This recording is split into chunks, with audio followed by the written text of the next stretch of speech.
Ibhunga lesizwe lamaphondo i-NCOP lithi oomasipala abaninzi bajongene neengxaki zolawulo lwezimali.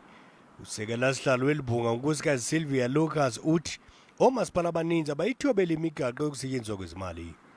Uthi oku ngoyena mngeni abajongene nawo beleli bhunga nanjengoko bethwele uxanduva lokuqinisekisa ukuba abamasipala basebenza ngendlela ukuze uluntu lukwazi ukufumana inkonzo. If you look at the Auditor General's reflection on municipal finances that he have actually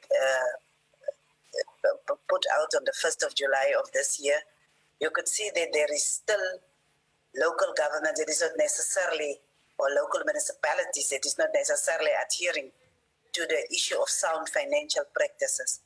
And it is indeed a challenge for us as the NCOP. Uthi namhlanje bathumele igqiza elizakushukuxwa le mingeni linikezele nangengcebiso kwimiba efana nokungenisa imali kwabamasipala kumacandelo afana nelezokhenketho kuquka nobutyebi bemigodi kula maphondo.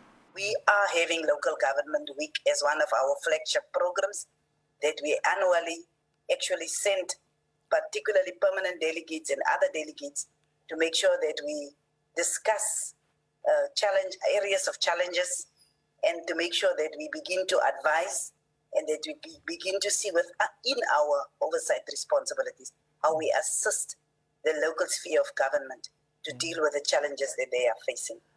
Uthi baza kufumana nengxelo kumphathiswa wobuhambiswano ngolawulo umphathiswa wezimali kuquka nomphico othi ukuze bakwazi ukufumana inkcazelo ecacileyo ngendlela abasebenza ngayo abamasipala.